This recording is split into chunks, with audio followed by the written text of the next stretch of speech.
Ok, bien. Entonces, mencionaba justamente de que estos descubrimientos de acuerdo a las constantes, bueno, a los que Plan planteaba, eh, mencionábamos nosotros que, bueno, que esos descubrimientos que Plan hace fueron tomados por otros bueno, químicos, físicos, y bueno, y comenzaron a descubrir lo que es el protón, el neutrón y el electrón. Bueno, ahora, conocemos hoy en día que el átomo está formado por protones, por neutrones y electrones, y que a su vez estos pues están formados de partículas más chicas, más pequeñas. Entonces por acá voy a comenzar a escribir algo. Entonces sabemos que el átomo no es así, pero para representarlo, vamos a hacerlo así. Bueno, esta es una configuración parecida a las configuraciones de Bohr, donde tenemos en el núcleo un protón y un neutrón. ¿Alguien de usted me puede aportar y decir, profesor, bueno, ¿quién sabe cómo se llama la fuerza que atrae al protón y al neutrón? ¿Qué me podría decir?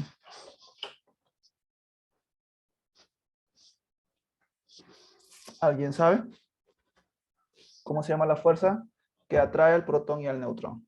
Una fuerza que no lo deja atraer. Porque posiblemente, digamos, sabemos que un núcleo puede estar por más partículas, pueden Es provocar. la fuerza fuerte. Ajá, exacto. Justamente a eso. Es la fuerza de interacción nuclear fuerte, justamente. O sea, en la naturaleza existen cuatro fuerzas fundamentales, ¿no? Que son la fuerza electromagnética, la fuerza de gravedad, la fuerza de interacción nuclear fuerte, que la acaba de mencionar el joven, y también, en este caso, la fuerza de interacción nuclear débil. Ok. Entonces, digamos que tenemos un átomo más, como quien dice, más cargado de protones, neutrones.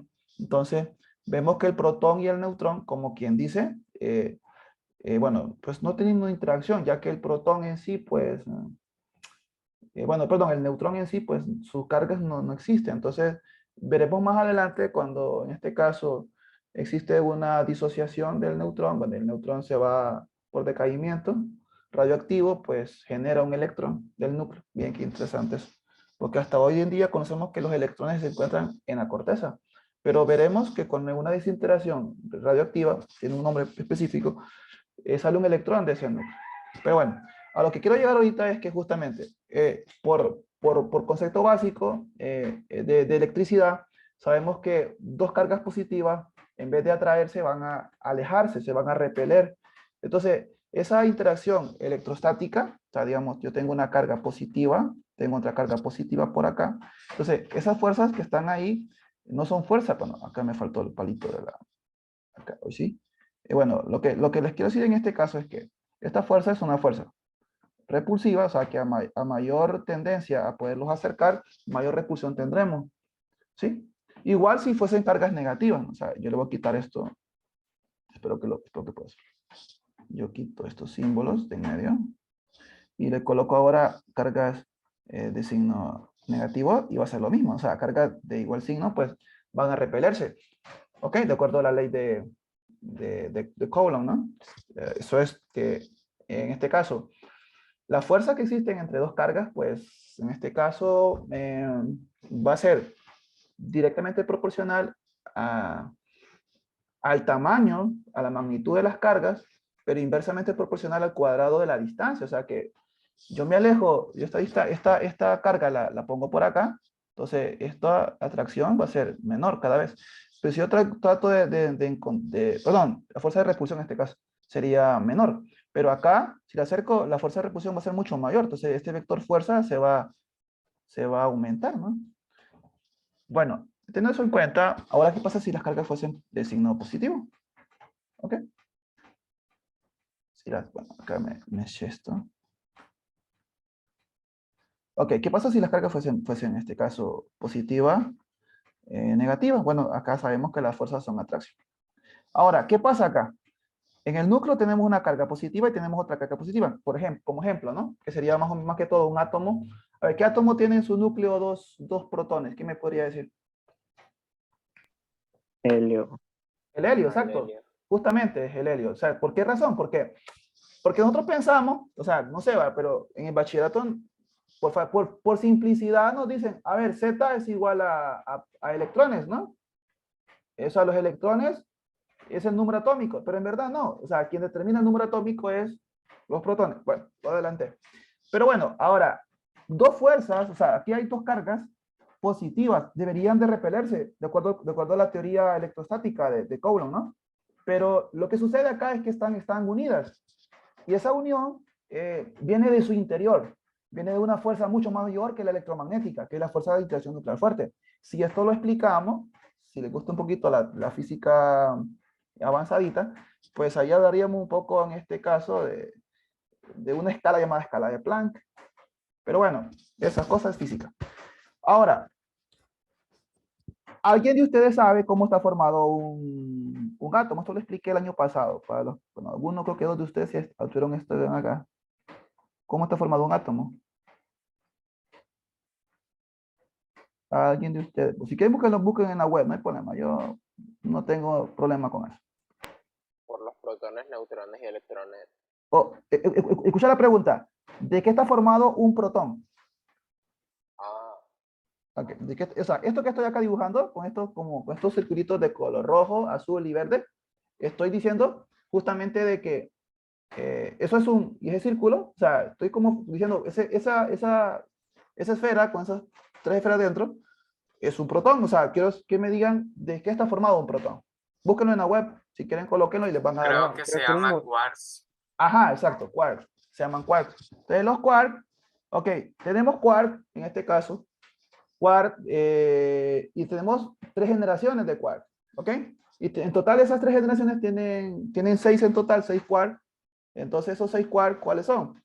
Bueno, tenemos top, bottom, char, strange, down, up. Bueno, son seis. Ok, entonces, estos acá se han dado cuenta que el protón está formado de dos quark up y un quark down. ¿Ok? En su interior. Ahora, pero esos quarks en sí tienen unas generaciones interesantes. Y es que esa interacción que tienen entre ellos, o sea, aquí hay unas partículas mediadoras, se llaman partículas virtuales. Son partículas que, de acuerdo al modelo estándar de partículas, no tienen masa. O sea, las podemos dibujar con estas como líneas. Eso, o sea, a eso se le llaman gluones. Los gluones son partículas que van a mediar la fuerza de interacción nuclear débil. ¿Ok? La fuerza de interacción nuclear débil. ¿Hasta acá me van siguiendo o ya se enredaron un poco? Porque estoy metiendo como que muchos conceptos físicos. Me dicen un sí o lo vuelvo a explicar si quieren. O, ¿qué les parece? yo voy bien. ¿Los demás? ¿Un like o todavía Yo no? también voy bien. Vale, vale que sí. Bueno, continuamos entonces. Entonces, esa interacción de nuclear fuerte, disculpen que existe ahí, justamente es la interacción que une a los quarks. Inclusive, fíjense que esta interacción de los quarks, si lo analizamos un poquito más, nos lleva a nosotros a considerar el número másico, o sea, las masas, porque tienen masa los quarks, por cierto, y aparte nos puede determinar inclusive el número spin, ¿sí? Cuando lo miramos en cuántica, ¿no? Cuando comenzamos a analizar las configuraciones electrónicas. Entonces, todo surge de ese inicio. Ahora, me dirá usted, profe, pero ¿y qué pasa? ¿De qué están formados los quarks? Bueno, hasta hoy en día, de acuerdo a lo que se ha estudiado en los aceleradores de partículas, en el Fermi o en el CERN, pues se ha llegado a que eso es lo que está formado. O sea, no hay más que eso. Quizás más adelante usted descubre algo y se dan el premio Nobel, ¿no? Ok. Entonces, esto, fuerza de interacción nuclear fuerte de los gluones, también está interaccionada entre los protones y los protones. ¿Ok? Los neutrones, pues ahí en este caso no tienen una interacción, ¿va? Porque su carga es neutra, ¿no? Ahora, el electrón con respecto al protón, pues aquí sí hay una mediación, o sea, aquí hay una interacción. Aquí hay una interacción, protón-electrón. ¿Cómo se llama la fuerza que existe entre el protón y el electrón? ¿Quién me puede decir?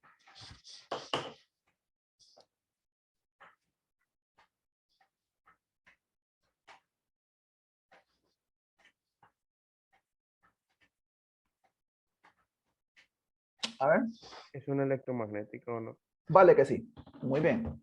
Sí, creo que fue Julio. Ajá, exacto. Es justamente, sí, es una interacción electromagnética, o sea, es una fuerza electromagnética entre ellas. Y por cierto, protón, electrón, pues estamos hablando de una fuerza atractiva. Una fuerza atractiva, como lo vimos, como expliqué un poquito sobre la ley de Coulomb, ¿sí? Justamente. Justamente es una fuerza atractiva. Ahora, ¿cómo se llama ¿alguien sabe cómo se llama la partícula que media, o sea, que hace de que esto se unan? ¿Cómo se llama esa partícula?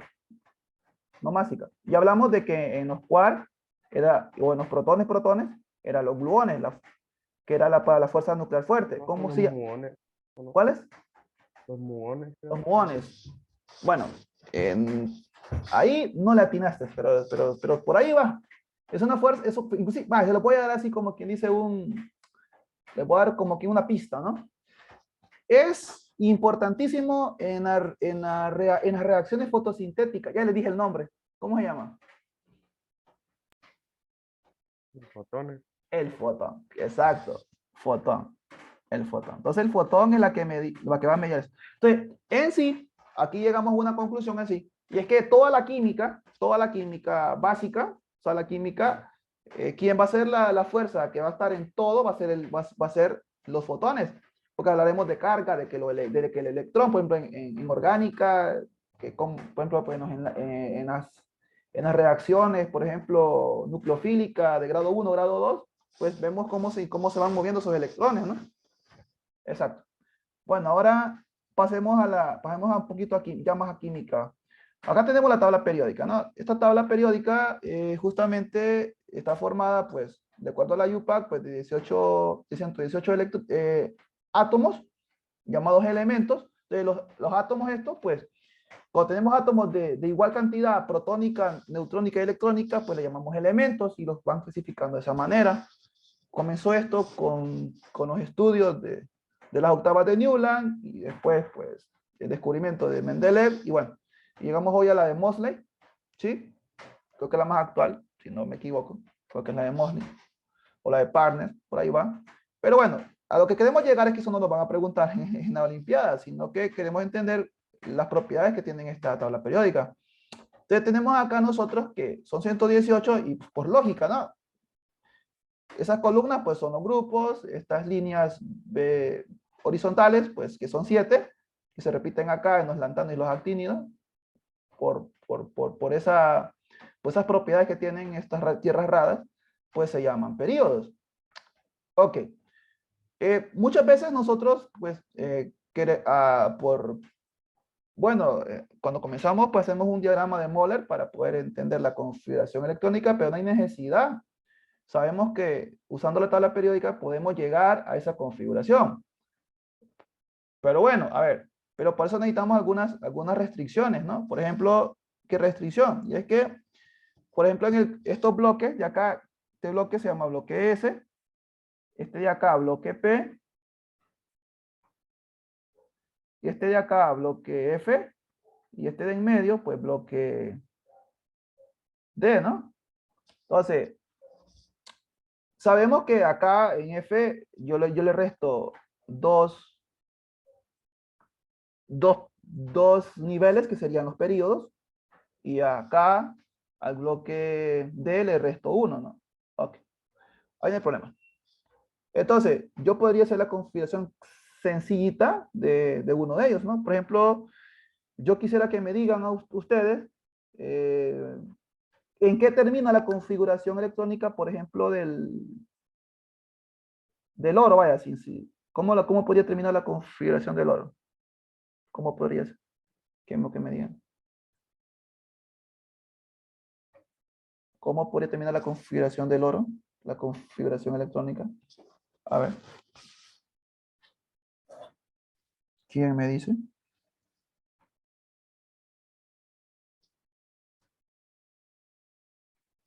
5 de 9, creo. Ok, es 5 de 9. Creo que me expliques por qué 5 de 9. ¿A qué se debe que 5 de 9? Porque está en el sexto nivel, pero como se le resta una, queda en el 5. Ajá, exacto. Y T9 porque está en la familia número 9 del grupo. Oh, correcto, muy bien. Entonces, justamente. Ok. Entonces, esas cosas sabemos que es importante. Ahora, vamos ahora a entender qué son los electrones valencia y los electrones kernel. Ok. Los electrones valencia, pues, sabemos que son los electrones que se encuentran en la última capa, en el último nivel energético, y los kernel o electrones interiores son los que se encuentran dentro, ¿no? Acá, ¿no? Entonces, por ejemplo, aquí tenemos este átomo representativo del magnesio, Mg, donde la masa es 12, así, y 12, perdón, 24, y el número atómico 12, o sea, 12 protones, pero como es un átomo neutro, o sea, no han salido electrones, ni han entrado electrones, entonces a eso decimos nosotros que cuando un átomo es neutro, entonces el número atómico es esto, ¿no? Protones. Pero como es neutro, entonces el número electrónico es lo mismo, ¿no? ¿Sí? Entonces, sabiendo eso, eh, decimos nosotros que como son 12, te lo distribuimos de acuerdo al kernel.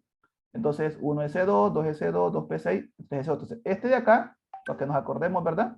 Ese es justamente lo que se le llama electrones, este de acá, electrones valencia, y estos de acá, electrones kernel. ¿Ok? Creo que había una pregunta en la Olimpiada Nacional, donde les decían, creo que era sobre, que era, ¿por qué razón no, creo que no se salía un electrón de un núcleo? ¿O por qué razón, no, por qué razón era más fácil arrancarlo? Y creo que la explicación era justamente por acá. Esto, acá tenemos el núcleo, ¿no?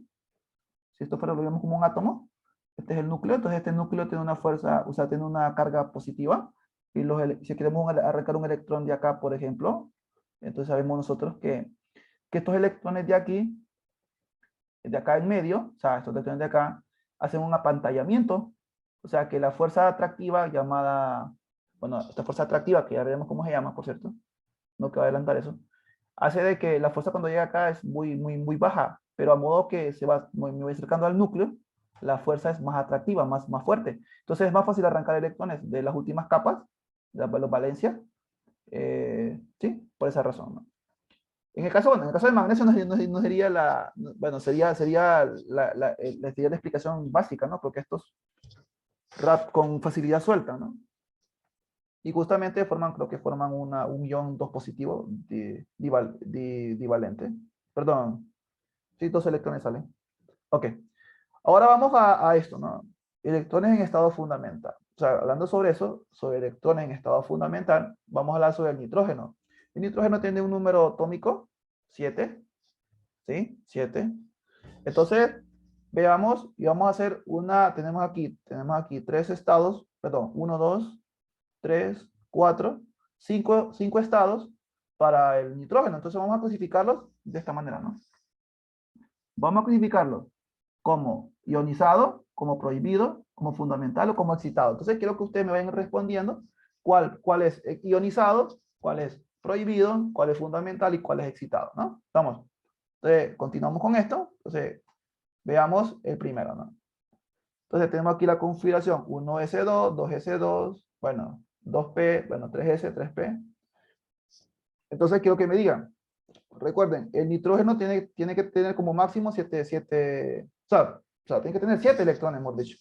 Ahora, ¿quién me dice cómo es esta configuración? ¿Será ionizada? ¿Será excitada? ¿Será fundamental o será prohibida? ¿Quién me da una respuesta a esto? Fíjense.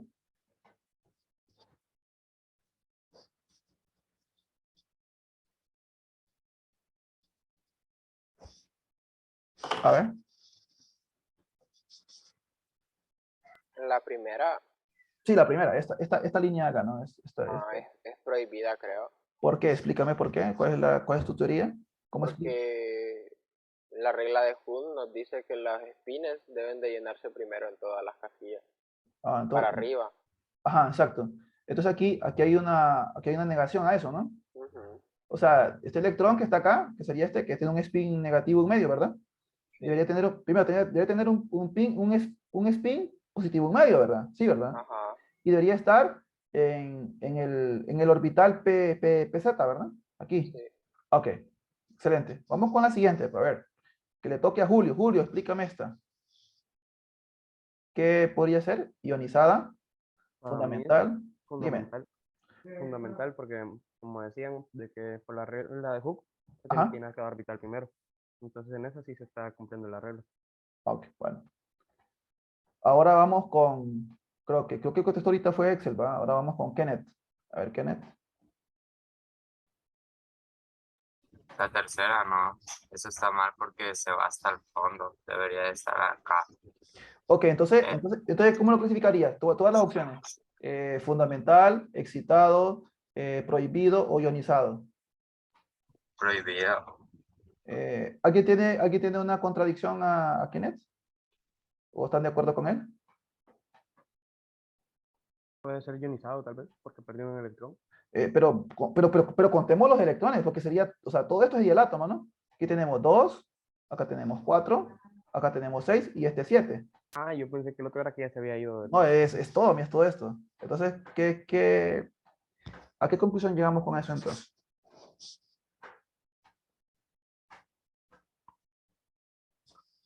A ver, ¿qué sería entonces? Bueno, la voy a dar entonces, pues está bien. Bueno, dijeron que, bueno, que era prohibido. La respuesta es que esto está excitado. ¿Por qué razón? Porque recuerden que este es nivel 1, ¿no? Este es nivel 2 y este es nivel 3. Entonces, este electrón debería estar acá. Este debería estar acá. Pero lo que pasó es que subió y está ahora en está en un nivel superior. Por lo tanto, está excitado. ¿Sí? O sea, debería estar acá, pero se pasó por acá, ¿no? O sea, eso se llama una promoción. En este caso es un estado excitado. ¿Sí? ¿Ya lo conocían? Sí, ¿verdad? Ok. Vamos ahora con este. Vamos con este de aquí, vamos a ver. Fíjense en esto. A ver, Rodrigo. ¿Qué crees que es este, Rodrigo?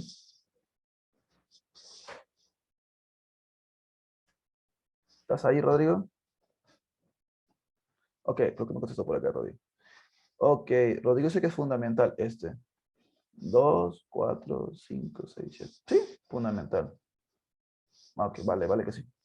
Pero en la cajita en medio hay dos espinas hacia la misma dirección. ¡Oh! Entonces no. Ajá, ¿qué hay ahí entonces? Explícame. A ver, Kenneth, explícame esa parte.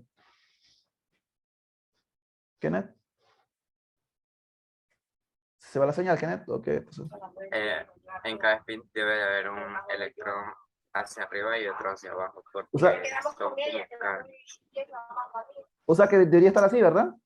sí, Oh, entonces este sería entonces lo clasificaríamos como una configuración prohibida, ¿no? Exacto. Vamos con la última entonces, vamos. A ver, Hazel, David, David, ¿qué le explicarías a esta?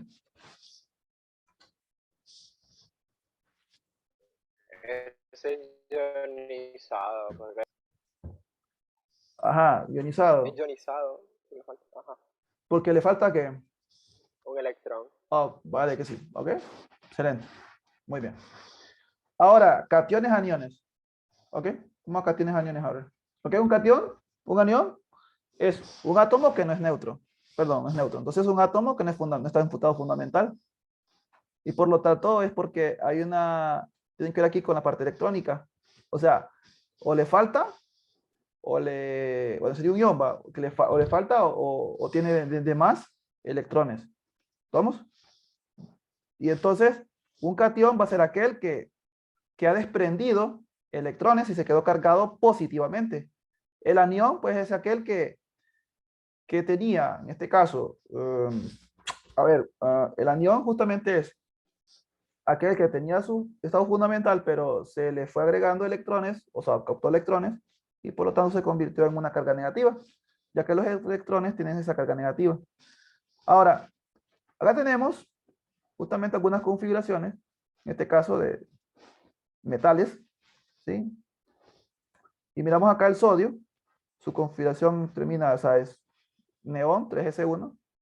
Entonces, lo que pasa con estos es que estos sueltan sus electrones, ¿sí? O sea, están dados a soltarlos y queda cargado positivamente. O sea, quedó cargado porque este electrón se quitó. Entonces ahora obtiene ahora la configuración de quién? Del neón, ya que el sodio tenía, si no me equivoco, 11 electrones y quedó con una configuración de 10 electrones. Entonces, ¿qué pasa acá? ¿Alguien me dice por qué razón optan a estos átomos de aquí, el sodio, a desprender su electrón? A ver, Julio, ¿por qué desprenden su electrón de su última capa? Porque tal vez busca llegar al octeto y se le hace más fácil desprenderlo que mantenerlo.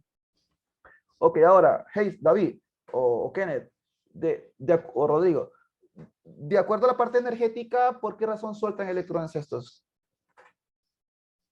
Desde el punto de vista energético. A ver. Quizá porque pueden haber interacciones de energía. Ok, vale. Justamente acá lo que pasa es que, mira, no sé si saben ustedes que los elementos del grupo 18, o sea, los gases nobles, estos no se llevan con nada, o sea, no se quieren unir con nadie. Ellos están, o sea, ellos no interaccionan, o sea, ellos no se unen con otro átomo, o sea, ellos, los encontrados de la naturaleza, ellos son monoatómicos, o sea, no se unen con otro átomo igual, a condiciones normales. Por lo tanto, lo que pasa es que esto, su energía es muy estable, ya que sus capas terminan en P6, ¿no? Eso significa que son estables y por lo tanto todos los átomos intentan tener una configuración de gas noble. Por esa razón, porque también lo que decía Julio, que explicaba esto, decía para cumplir su octeto. Y sí, es cierto eso. Entonces acá, este sodio, pues, justamente, soltó su electrón y quedó con su configuración más cercana a un gas noble, que sería el neón, ¿no? Que es de 10 electrones. Vamos ahora con el calcio. Igual, ¿no? Pues su configuración es la configuración del argón más 4s2. Entonces acá, para llegar al gas noble más cercano, pues suelta sus 2 electrones, los deja ir y bueno, se queda cargado positivo, 2 positivos, ¿sí? Y se queda con su configuración de ¿quién? Del argón. El aluminio, que es un metal de transición, pues acá tenemos en este caso, creo que sí, de transición, sí, sí. Acá 3s2, 3p1, entonces acá suelta sus 3 electrones en su última capa y se queda cargado 3 positivo, ¿sí? Entonces aquí serían catión, porque soltaron sus electrones. Entonces queda a la configuración del gas más cercano, ¿no?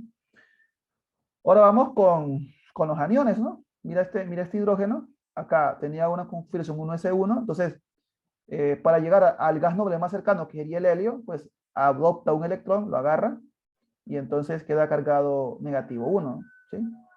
El flúor igual, está en su configuración 1s2, 2s2, 2p5, y para llegar a 6, pues a 2p6, pues entonces agarra ese electrón y se queda cargado con la configuración del neón, ¿sí? Que serían como llegan a tener una configuración isoelectrónica, ¿no?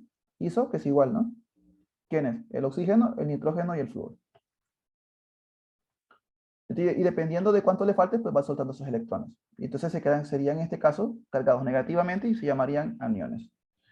Ahora, miren acá algunas interacciones interesantes, cationes derivados de los metales, de los elementos de transición. Aquí tenemos el manganeso, ¿no? Que su configuración es argón, 4s2, 3s5. Ahora, quiero que me digan cómo quedaría esta configuración de acá.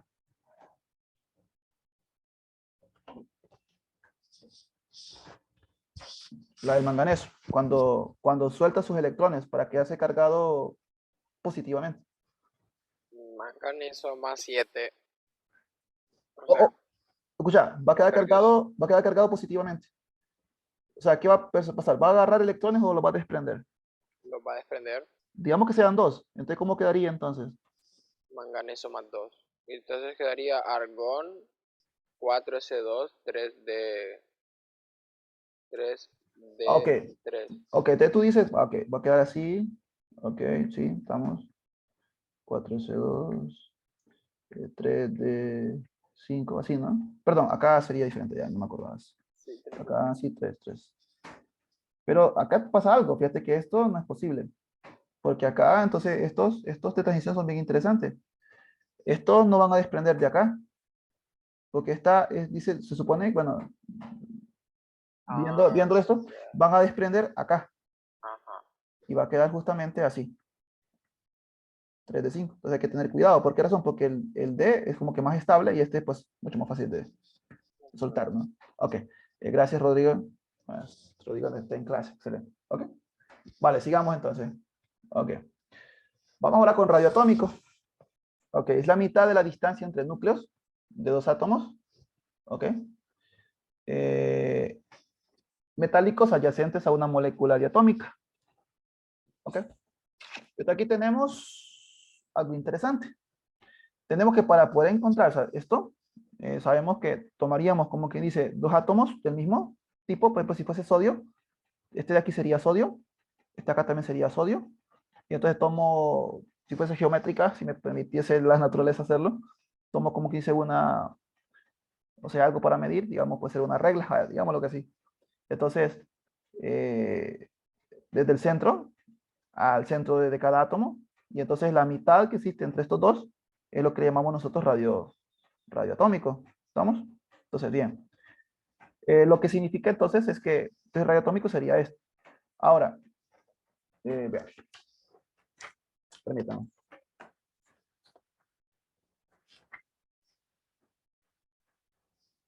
Entonces aquí tenemos en este caso esta columna. Si quieren, no sé si tienen ahí a su mano una tabla periódica, se darán cuenta que tenemos acá sodio, magnesio, aluminio, silicio. Ok, en esa línea. Entonces observen esto.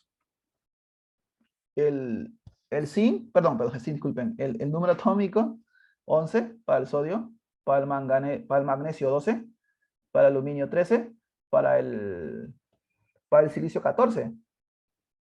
¿Ok? ¿Sí? Tenemos esto acá, así, 11, 12, 13, 14. Entonces, miren que es lo que va aumentando en la corteza, a medida va aumentando el número atómico. ¿Qué va aumentando en la corteza? De acuerdo a Z. ¿Qué me puede decir? Electrones y protones. Los electrones. Los electrones, porque estamos hablando de corteza, te van aumentando los electrones. Entonces, pareciera como que fuera natural de que a medida que yo voy aumentando el número atómico, debería de ir aumentando el volumen del átomo. O sea sería como quien dice bastante intuitivo decir, a medida va aumentando el número atómico, entonces aumenta el radio atómico, aumenta el volumen. Pero si nos fijamos en la parte de abajo, acá tenemos las medidas experimentales medias de los radios atómicos, del sodio, del magnesio, del aluminio y del silicio. Miren que el sodio tiene tiene un radio de 157 nanómetros, el magnesio 136, aluminio 125, silicio 117 nanómetros, cada uno de ellos. Y entonces va disminuyendo el radio atómico a medida me voy moviendo en la fila, ¿no? En el periodo. ¿Por qué pasa esto? Aquí tengo una explicación.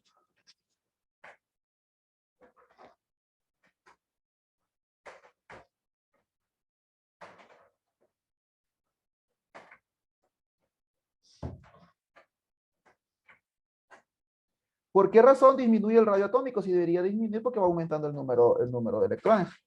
¿Alguien tiene alguna explicación? ¿Jóvenes?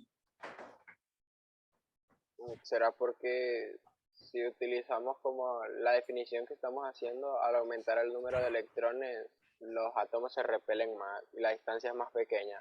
No, sí, ok, te entiendo eso, ok, sí, no, ya te entendí lo que quieres decir. Ajá. O sea, me dices tú, ok, sí, como aquí está este, no, pero es que mira, o sea, aquí esto lo usamos para medir la mitad, pero no, ahora aquí ya estamos hablando de que el sodio está monoatómicamente, o sea, es solo él solo, o sea, solo es un átomo de sodio, un solo átomo de sodio, ¿sí?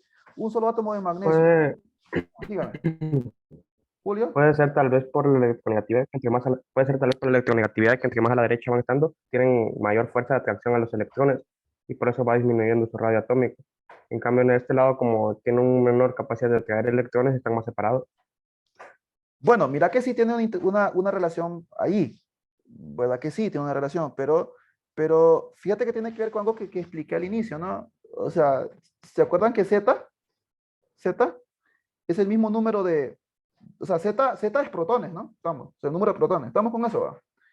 Y entonces, si es, en este caso estamos hablando de elementos, o sea, perdón, de átomos en estado fundamental. Entonces, al aumentar Z, aumenta el número de electrones, que es lo que tenemos aquí, ¿no?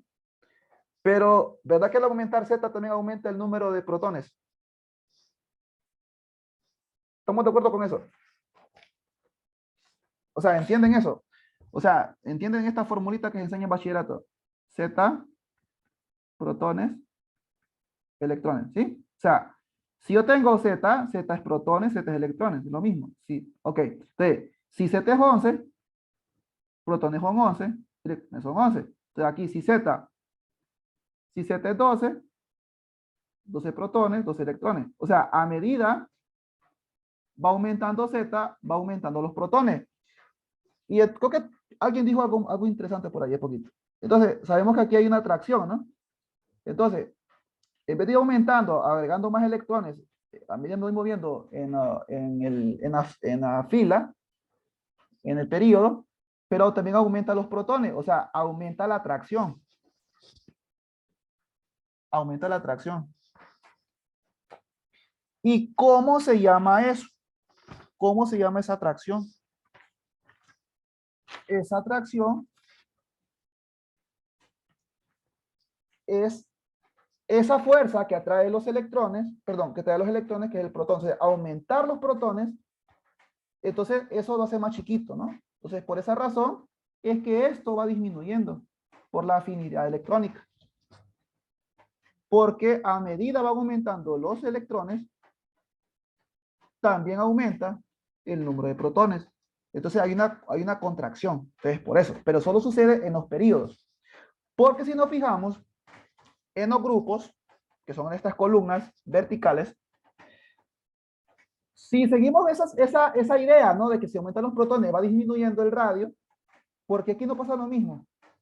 Si aquí es 11 para el sodio, y si me voy para abajo, Z es 19, que es el potasio, y si me voy para abajo, que el rubidio es 39, y entonces, ¿por qué razón acá no pasa lo mismo? Porque aquí porque aquí en la parte vertical, en estos grupos, porque aquí en vez de ir disminuyendo, porque va aumentando el número de protones, el radio, porque aumenta. Si el sodio es 157 nanómetros, el potasio son 216 nanómetros, ¿ok? Y perdón, 203, y el rubidio 216 nanómetros, porque aquí sí aumenta el radio atómico. ¿Alguien tiene una explicación sobre eso? Tal vez porque hay otra capa de energía. Ajá, Más. exacto. Lo que pasa es que acá ya estoy agregando mucha cantidad de electrones, justamente eso. O sea, estoy agregando capas completas, ¿sí? Aquí era agregando poquitos electrones y al final son muy pocos, pero acá voy aumentando capas completas. Entonces, ¿y a qué eso qué se debe? No, regreso a la parte de los, del periodo, ¿no? Aquí en el periodo era por la carga nuclear efectiva, por esta, ¿no? O sea, que hacías atracción el núcleo, ¿no? Pero acá, esa carga nuclear efectiva no es tan efectiva, como se dice, ¿no? ¿Por qué razón? Porque aquí son capas completas de electrones. Entonces, aquí aumenta, o sea, entonces, en conclusión, en los periodos, al aumentar, o sea, a irme de izquierda a derecha, disminuye el radio atómico, pero en los grupos, irme de arriba hacia abajo, aumenta el radio atómico. Entonces, una técnica memorística es hacer esto. Digamos que este rectángulo me indica a mí la tabla periódica. Entonces, hago una flecha e indico yo que en este caso, aquí aumenta el radio atómico. O sea, si me muevo de esta manera, ¿no? Si me muevo de derecha a izquierda, aquí aumenta. Y si me muevo de arriba hacia abajo, también aquí aumenta. ¿Ok? ¿Estamos?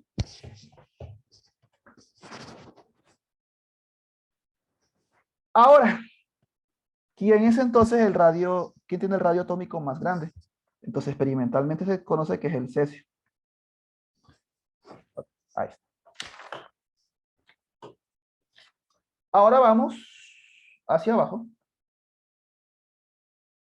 a explicar un poquito sobre lo que es, bueno, aquí, el radio iónico. Vamos a explicar un poquito sobre el radio iónico. Ok, como sabemos los iones, pues, se da que sueltan o atraen electrones. ¿Sí? Entonces, en el radio iónico, los cationes, miren en los cationes, ¿qué pasa en los cationes?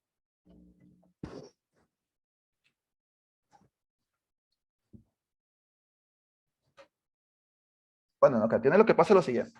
A ver. ¿Qué pasa, profesor, en los cationes? Explíqueme. A ver, los cationes pasa lo siguiente. Fíjate. Sabemos nosotros que el sodio, su número, o sea, su radio es de 0.157 nanómetros, ¿ok? Pero si el sodio, como tiene esa facilidad de desprender electrones, entonces, justamente, lo que pasa acá es lo siguiente, ¿no? Lo que pasa es que al desprender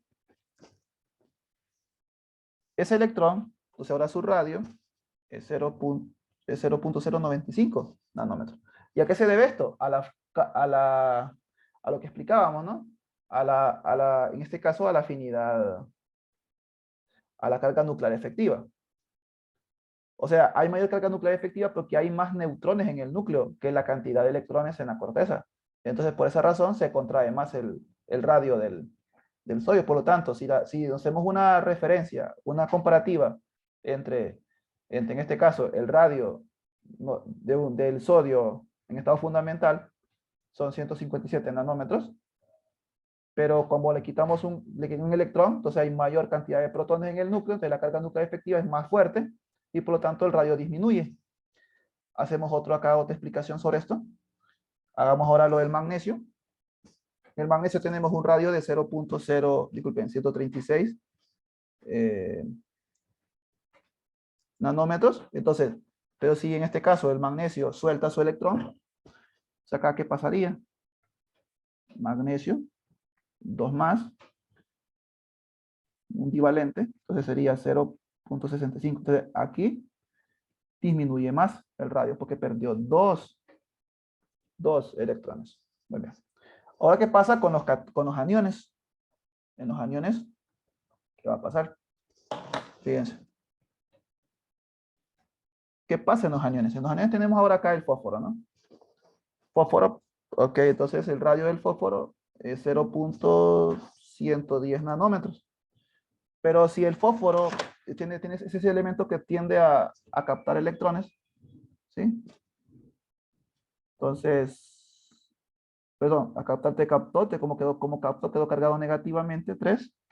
Entonces, su radio aquí, la pregunta es, ¿su radio va a aumentar o va a disminuir? ¿Qué opinan ustedes? Aumentar, creo. Aumentar. Exacto, va a aumentar. Entonces va a pasar ahora a 202. Experimentalmente se ha dado esto. Vamos ahora con el azufre, ¿no? El azufre. En su estado fundamental son 0.104 nanómetros. Y entonces ahora, cuando se pone ya como un anión, entonces acá aumenta su radio y sería ahora 0.184 nanómetros. Entonces, miren. Entonces ahora, en resumen, diríamos entonces nosotros que en el radio de los cationes, entonces pasar de un estado fundamental a un cation, entonces disminuye su radio atómico, y en los aniones es la inversa, ¿no?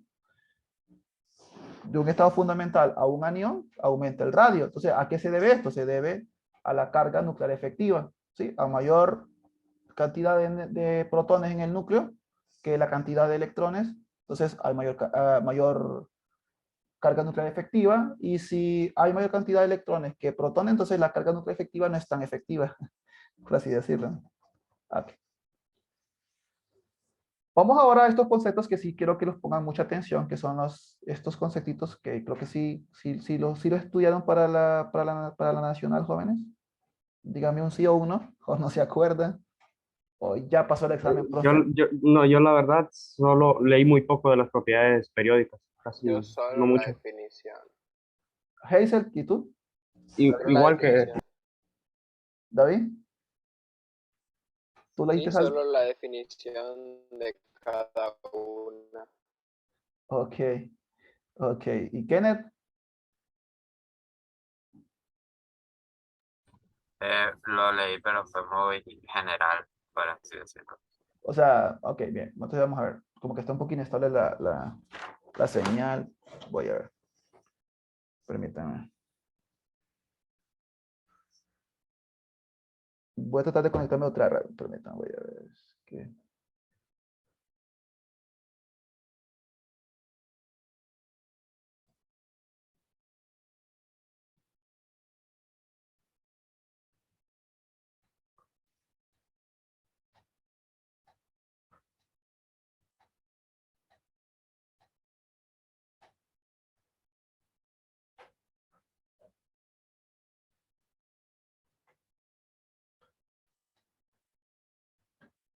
¿Me siguen escuchando, jóvenes? ¿O ya no? sí, sí se escucha. Ok, pues vale. No me pude conectar a otra red, pero vos sigue en la misma. Es que escuchaba como un poco, bueno, sentía como débil la señal. Pero bueno, a ver. Bueno, aquí vamos a leer el concepto, ¿no? Dice, energía de ionización, dice. Energía mínima necesaria para arrancar un electrón en un átomo neutro en fase gaseosa, en estado fundamental. ¿Ok? Entonces aquí tenemos una ecuación generalizada sobre esto, ¿no? Donde A va a ser independientemente de cualquier átomo, cualquier elemento, pues, pero tiene que estar justamente neutro. O sea, no tiene que estar en estado, o sea, excitado, no. Tiene que estar en estado neutro. Otra cosa, tiene que estar en estado de fase gaseosa, estado fundamental. Ahora, aplicamos la energía de ionización y lo que hace es que va a desprender un electrón. Entonces, esa es la energía que se le debe de aplicar para poder arrancar ese electrón. Ok. ¿De qué factores va a depender esto? Esa es la gran pregunta. ¿De qué factores va a depender esto? Entonces, va a depender, o sea, ¿saben por qué hago esta cosa? Porque necesito entrar yo a una temática que quizás, no sé si la vamos a, creo que hoy quizás no, pero quizás mañana sí, y que necesito entrar a un ciclo llamado ciclo de Bohr-Haber. Y necesitamos tener bien a detalle estos conceptos. Entonces, por esa razón me estoy tomando el tiempo de estudiar estos conceptos básicos. Marcio, ya sé por qué no lo pude repasar cuando lo dijiste, porque es que en el mensaje decía ciclo de Bayer. Entonces yo lo buscaba y no lo encontraba. No, yo me equivoqué, yo te puse que Bayer, es que ese ciclo de Bayer sí salen a... Disculpen jóvenes, los demás, ¿verdad? Es que el otro día Julio me escribe y yo le escribí ciclo de Bayer, pero el ciclo de Bayer creo que le toca explicarlo al que da fisicoquímica, ¿no? Creo que tiene que explicar a él. Entonces yo me confundí de concepto y, ciclo de Bayer. Eh, porque creo que son unas interacciones industriales, ¿no? Son unas reacciones industriales que están en la temática de la iberoamericana. Eso creo que es como el ciclo de Otto y el ciclo de Carnot, creo, similares. O que creo que son tres o cuatro procesos industriales ahí.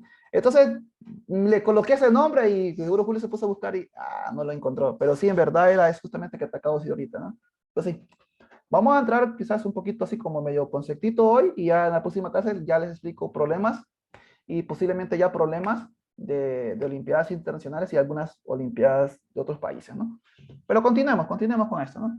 Ok, vamos. Ahora, la carga, o sea, ¿de qué va a depender la energía de ionización? ¿De qué factores? Va a depender de la carga del núcleo, ¿sí? De eso va a depender mucho. De la carga del núcleo. Otro conceptito acá que necesitamos conocer también es que va a depender también de los factores de apantallamiento. Producido por los electrones internos.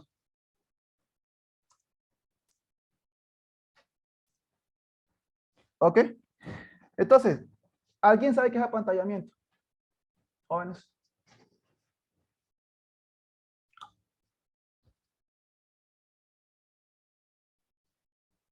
Pues así, no sé, ¿verdad? Pero por decir algo, tal vez como una obstrucción o tapar. Ah, exacto, a pantalla. Te está pantallando, o sea, está pasando algo ahí. Eh, exactamente ahí.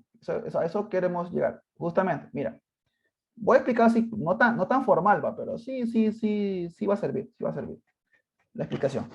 Y es que, ok, tenemos acá el núcleo, ¿sí? Entonces aquí tenemos en este caso los niveles, ¿no? Entonces aquí tenemos un electroncito por acá. Entonces, por acá tenemos otros electrones. Por acá tenemos otros electrones. Este electrón que quiero analizar. Tenemos otros electrones acá. Entonces ahora, aquí la carga nuclear efectiva del núcleo, o sea, es la que atrae a los electrones, ¿no? Entonces, esta carga nuclear efectiva, a medida de que que me voy alejando, o sea, voy aumentando los niveles, entonces este electrón va a ser mucho más fácil de arrancarlo. ¿Ok? ¿Sí? ¿Por qué? Porque estos electrones de acá toman la carga nuclear efectiva que emite el núcleo, los protones, entonces esto es más fácil. Ahora, y también, entonces, dependería también del radio. O sea, a mayor radio, a mayor volumen, entonces es más fácil de arrancarlos. Pero, ¿qué pasa? Si ahora tengo esto, y yo quiero arrancar un electrón que está acá, se me va a hacer mucho más difícil, porque la carga nuclear efectiva va a ser mucho ¿qué? Va a ser mucho mayor. Pero acá, es, hablando sobre apantallamiento, estos electrones de aquí me están apantallando la carga nuclear efectiva, o sea, no llega directamente toda. Entonces, estos me van tomando, estos de acá sirven como apantallamiento, van quitando esa carga nuclear efectiva. Y acá, pues, es mucho mayor la carga nuclear efectiva, por lo tanto, aquí el apantallamiento es menor. ¿Se comprendió esa parte? Porque era algo así bien, un poco informal la explicación, pero sí se comprendió. Sí, sí. Ok, vale, vale. Ok, entonces justamente eso. Ahora, teniendo eso en cuenta, sigamos con lo que es la energía de ionización, que explicábamos eso, ¿no? Que es esa energía necesaria para arrancar ese electrón. Ahora,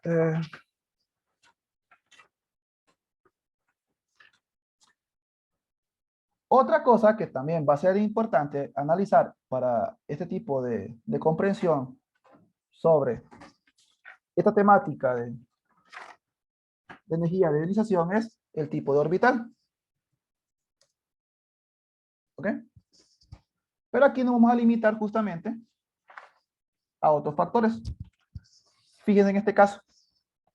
Y es que si tomamos la tabla periódica y hacemos acá, como que este fuera la tabla periódica, fíjense en esto.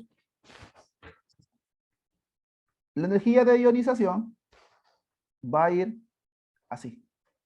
O sea, de esta manera. ¿Por qué razón, profe? Explíqueme por qué razón esto, profesor. ¿Por qué? ¿Por qué? ¿Por qué? Comparémoslo ahora con el rayo atómico. Hagámoslo ahora un cuadrito para el rayo atómico. Vamos a hacer esto de color azul. Este acá del rayo atómico. Bueno, no fue ni azul esto, ¿no? Buscamos un azul. Acá. Ahí está. Voy a borrar esto porque se va a ver rarísimo. Voy a volver a hacer mejor esto. Okay. Este de acá, el color azul, es el radio atómico. Y el radio atómico aumentaba, acuérdense, aumentaba en este sentido. Aumentaba en este sentido. Que aumenta el radio. Y acá aumenta la afinidad electrónica. Entonces, si el radio atómico es mayor, o sea, el radio atómico, miren, yo voy a necesitar poquita energía para arrancar electrones. ¿Por qué? Porque como es grandote el tamaño de este radio, entonces es más fácil arrancar electrones del extremo. La energía que voy a aplicar pues, es bien chiquita, bien pequeñita. Pero acá, como el radio es muy pequeñito, entonces la energía que yo le voy a aplicar para arrancar electrones desde de acá, entonces va a ser una energía bastante grande. bastante grandota, como si se para que entiendan un poco, bastante grande. Entonces, eso es lo que se entiende, ¿no? O sea, a mayor radio, poca energía voy a aplicar para arrancar electrones. Pero si el radio va siendo menor, entonces la energía aplicada para arrancar electrones va a ser mucho mayor. ¿Ok? Muy bien. Esa parte es la que quería explicar. Pero hay dos excepciones experimentalmente. Marcio, Dime, dice que no le puede escuchar bien ahorita esta última parte, que se me trabó el internet. ¿los demás me escucharon? ¿Todos tampoco? ¿O es que te desconectaste? No, yo sí Yo sí escuché. escuché. Ajá. Ah, ok, te repito de nuevo, Julio, entonces, ¿por dónde te quedaste la última parte? Dime. Hasta el tipo de orbital me quedé, cuando estaba poniendo el cuadrito azul y después se me trabó la imagen. Acá, aquí en estos colores. Sí, ahí. Ok, bueno, te explicaba aquí lo siguiente, ¿no? Que, o sea, si estos rectángulos son tablas periódicas, ¿estamos? O sea, por aquí están todos los elementos. Entonces, les decía yo que este cuadro de color verde representa el aumento de la afinidad electrónica. Perdón. Ok. Aquí creo que cometí un error teórico. Aquí cometí un error teórico, jóvenes. Es la energía de ionización, disculpen. Vale más que está grabado. Bueno, está grabado y se van a reír de mí. Ojalá que no. Ay, coloqué azul de nuevo. De toda la emoción que hice. Qué barbaridad. Yo cometí un error teórico acá. Ok, aquí sería el aumento de energía de la afinidad electrónica, ¿no? La afinidad electrónica. Sí, aquí está. Yo hablaba de este concepto de. Perdón, aquí es afinidad. Creo que volví a cometer el mismo error. Es la energía de ionización. Dios mío, ¿qué me pasa hoy? Ok. Energía de ionización. Ok, hoy sí vuelvo a arrancar, vuelvo a explicar. Y vale más que me dijiste porque fíjate que había cometido un errorazo. Ok, acá decía que en este color azul, esta especie de tabla periódica, el radio atómico aumentaba en esta dirección, ¿no? Así. Entonces, acá el cesio es muy grandote, el flúor acá pequeñito, y la energía de ionización, o sea, la energía necesaria para arrancar un electrón, va a ser de la siguiente manera. Como este, digamos que el átomo de cesio es muy grandote, entonces yo quiero arrancar un electrón de la última capa. Entonces la energía que yo voy a aplicar, la energía de ionización, va a ser bien pequeñita. ¿Ok? Bien pequeñita. ¿Ok? ¿Por qué razón? Porque el radio es grandote. Entonces la afinidad electrónica es muy pequeña por el apantallamiento de los electrones. Kernel que hay acá. Pero acá, digamos que este es el flúor. Aquí hay pocos electrones que apantallen a los electrones de acá, por tanto el radio es muy chiquito. Entonces la energía que necesitaría yo para arrancar un electrón de acá sería, en este caso, sería mucho mayor. O sea, diríamos lo siguiente, que a mayor radio es directamente proporcional, o sea, a mayor radio, menor energía de ionización, sería inversamente, ¿vale? Y a menor radio, mayor energía de ionización. O sea, aquí va a costar arrancar más los electrones. Ok, ¿hoy sí quedó claro? Sí, ya, gracias. Vale más que me confesé que es como que estaba Dios en el asunto ahí. Ahora, pero hay dos excepciones. Hay dos excepciones. Hay dos excepciones. Y está en el grupo G2. Grupo 2. Hay dos excepciones en el grupo 2. Tenemos al berilio y tenemos al magnesio. Grupo 3, creo que está esto. Tenemos al boro, los boroideos, tenemos al aluminio.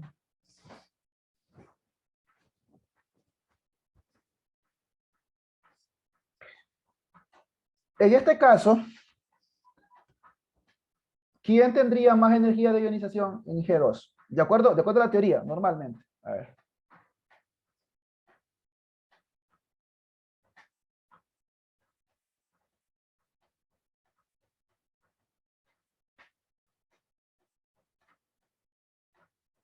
El berilio en teoría tendría más energía. Ok. ¿Y acá? ¿Qué pasaría aquí? En este. El boro también. El boro. El boro debe tener que más que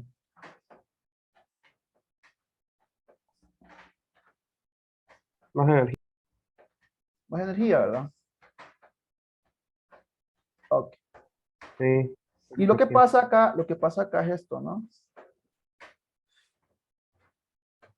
Si analizamos ahora magnesio-aluminio, así como está acá, berilio, boro, analicemos magnesio-aluminio, magnesio-aluminio.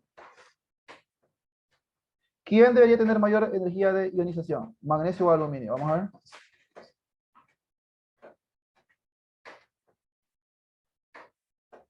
Aluminio. El aluminio, ¿verdad? Pero experimentalmente se ha comprobado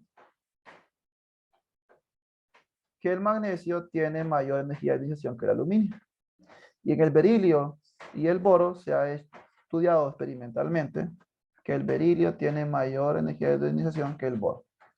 Estas son las excepciones que quiero que las anoten ahí, ¿no? Son excepciones justamente esas dos. O sea, es lo contrario a la teoría. En esas dos.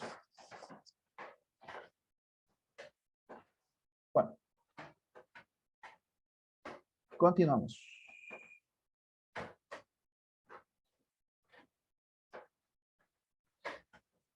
Ahora, la energía de ionización es la forma, digamos, de arrancar un electrón de un átomo.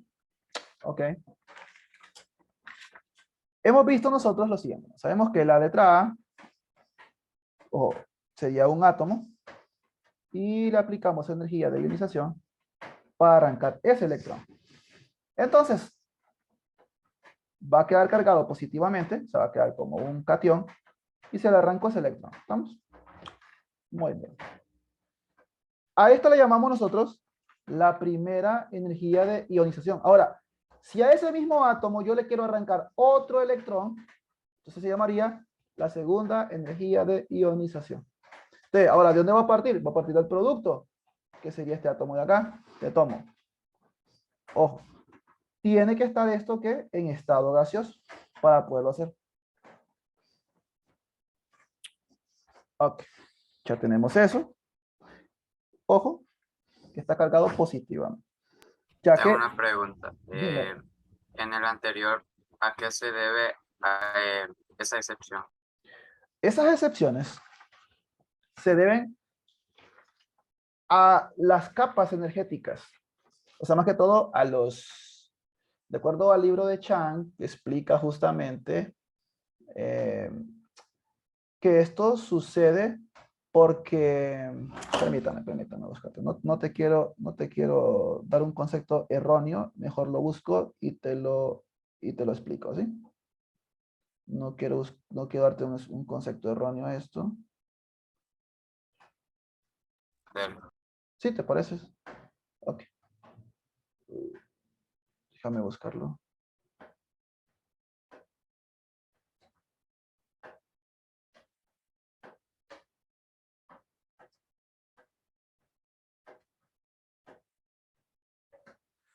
Mira, no me acuerdo en qué página estaba, pero bueno, vamos a ver.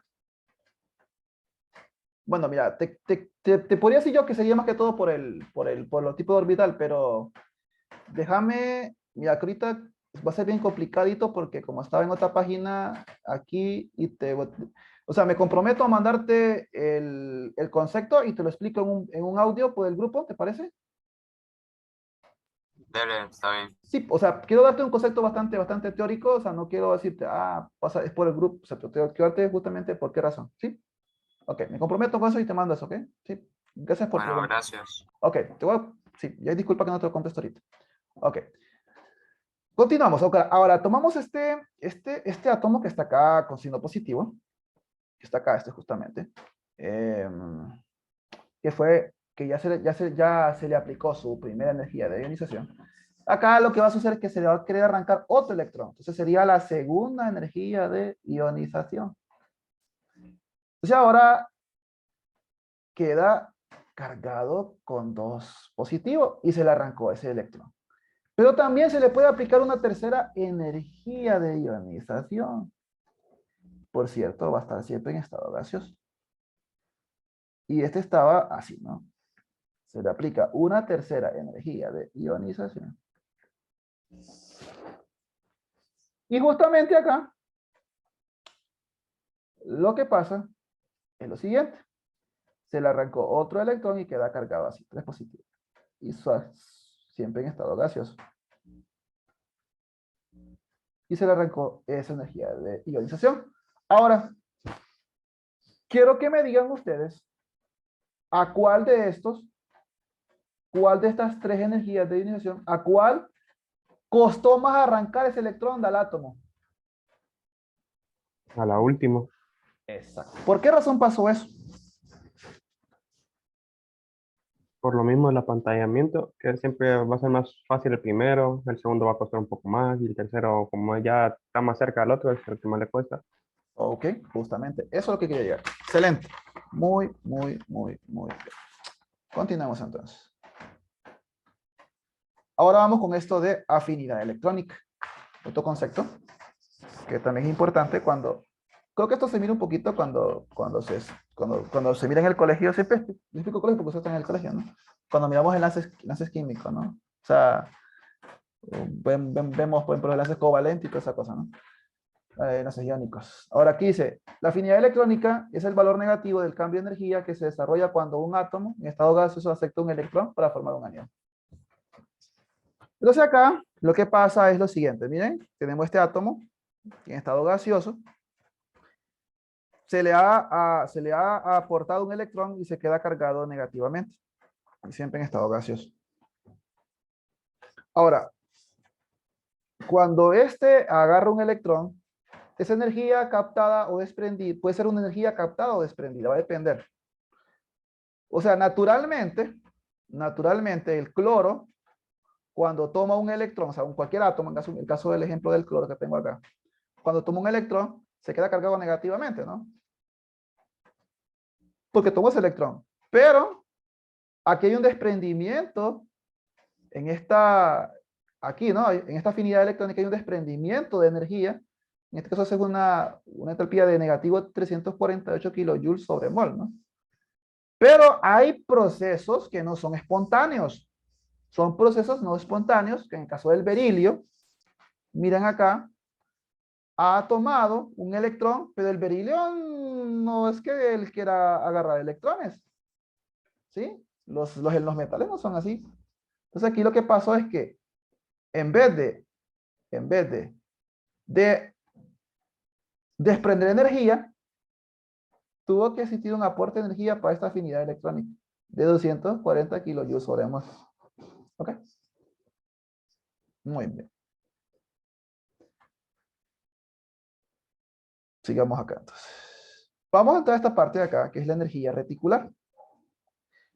La energía reticular es la energía que se desprende un mol de un compuesto iónico para sus iones en estado gaseoso.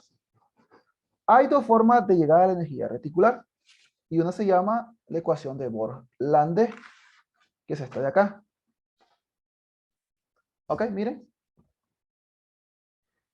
Tenemos esta ecuación que está acá y voy a explicar más que todo solo qué son, porque esto no lo vamos a usar ahorita. Como les dije, esto va a traer para la próxima clase.